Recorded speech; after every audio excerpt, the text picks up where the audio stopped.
Hello everyone. Today I'd like to talk about Dionysiac and Apollonian art. Well, it's mostly going to be art I'm talking about, but it's also applicable to other scenarios. Now, this theory was most famously purported by Friedrich Nietzsche in his The Birth of Tragedy, his book. And he was talking about the spiritual origins of Greek tragedy. But it can also be applied just to life in general, in my opinion. But I'll talk first from the artistic point of view. First, you have to understand Dionysius and Apollo, the Greek gods. They're both sons of Zeus, and Dionysus was the rituals and the rites associated with Dionysus would involve drunkenness. This was not a degeneracy like alcoholism, but rather it was a one-off thing that would only happen during the ritual. People would become intoxicated. There's no evidence for drug use back in those days. It was mostly just alcohol. And he's seen as the reveler, that character. He was drunk on life, intoxicated by desire and by life. And he has an immense connection to sensualities and to the pleasures of life, I guess you could call it. But of course, with sensuality, there's also suffering and pain, and one comes with the other. But the purpose of Dionysus is to affirm life, to give a great yes to life itself. Apollo, on the other hand, was associated with celestial bodies, with wisdom, and with the interpretation of dreams, and among other things. He was a multifaceted god. He was associated with, like I said, with music and with the arts, I said in a previous video. And his counterparts are Mercury and Lu in the Celtic world. Now, if you take, say, the Dionysiac reveler and the Apollonian interpreter of dreams, say, those two archetypes, it is the combination of these two archetypes which results in the greatest art being created.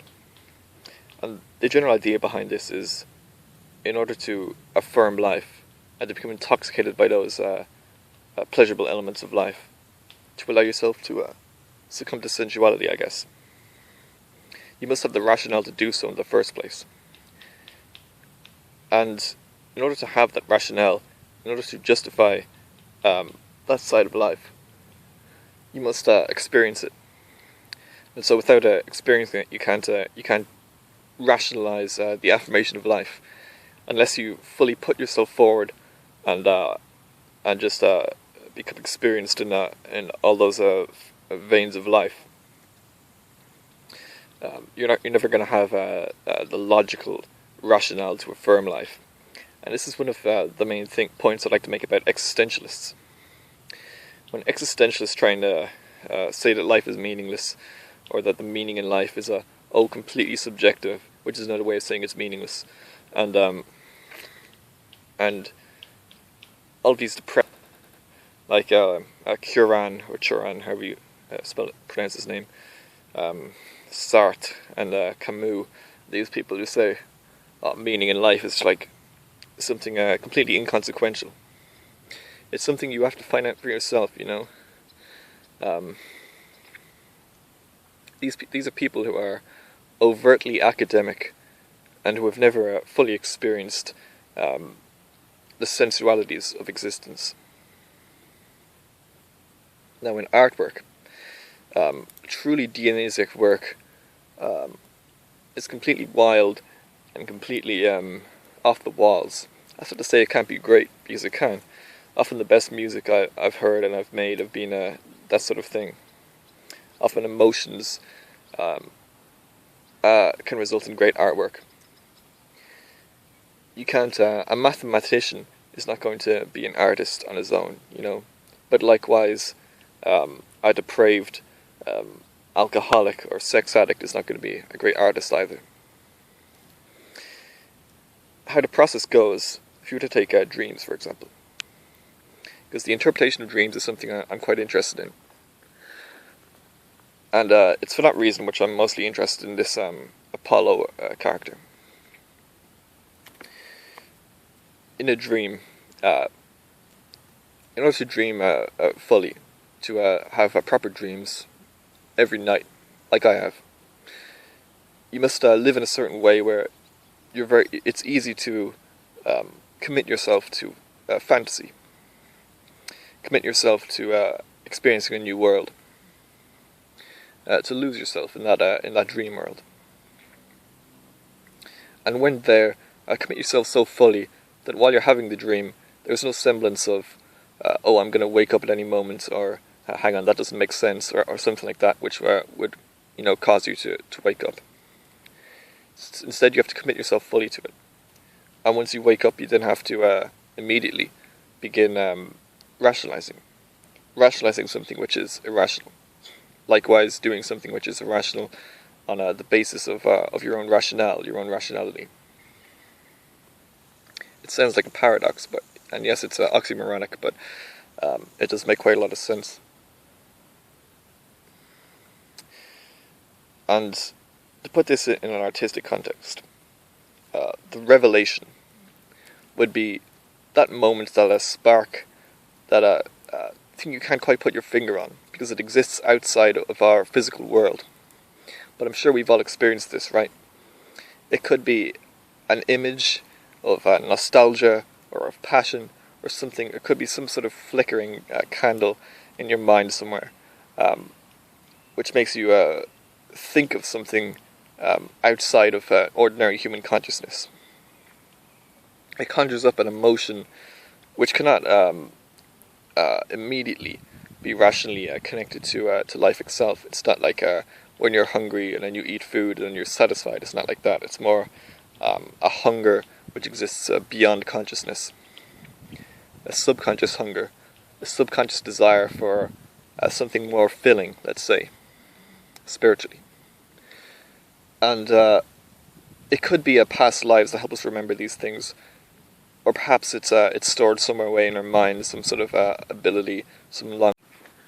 Sorry about that. My camera ran out of space to record.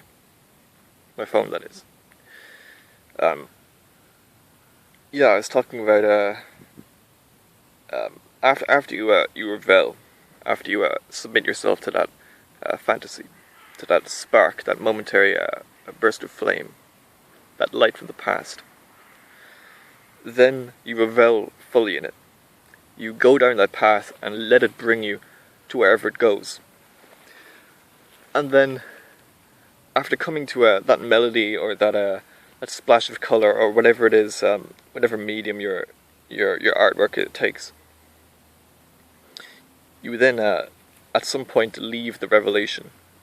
You leave the revelation behind and look at that canvas. You listen to that piece, and you then begin to consciously, rationally understand what you've done. You begin to see, you build enough points of reference to be able to connect those dots, to be able to look at that canvas and see beyond the abstract colours, and then piece it back together. Then you can rationally, consciously execute this perfect artwork. That's certainly the way most songwriting and painting would take. Now, in terms of life affirmation in general, you experience something through your will to power.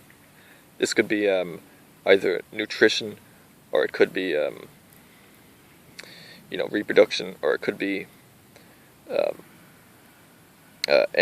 even small things like hygiene. It could be anything like this. This affirmation of these natural urges, which through your will to power you execute. After you've accomplished these, only then can you rationally justify life.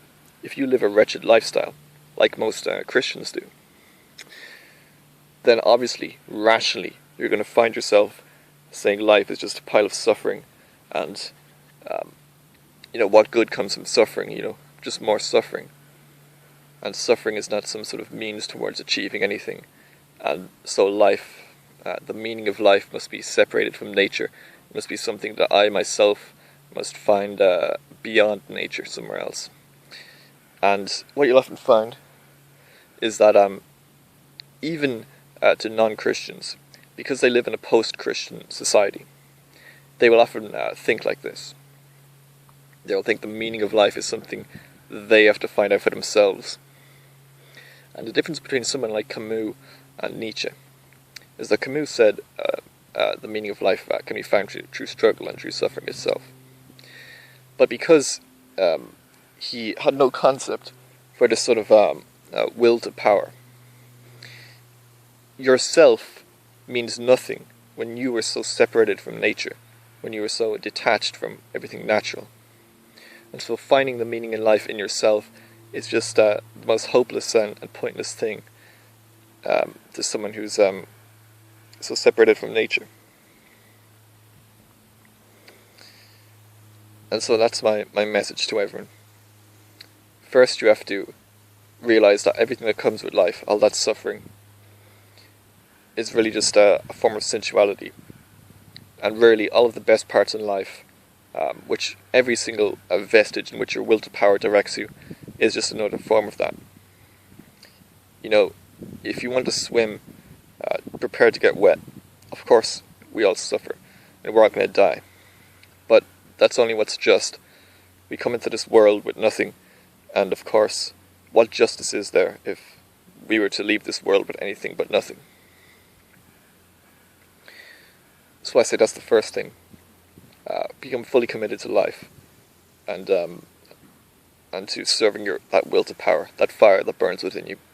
Because whenever you see some spark, it's a memory, really. It's a light from the dark past. And so you should pursue those sparks. And only then can you rationally justify life. And anyone who attempts to rationally justify life without first committing themselves to the dream, committing themselves to the fantasy, is not being truly rational. And that's the oxymoron result.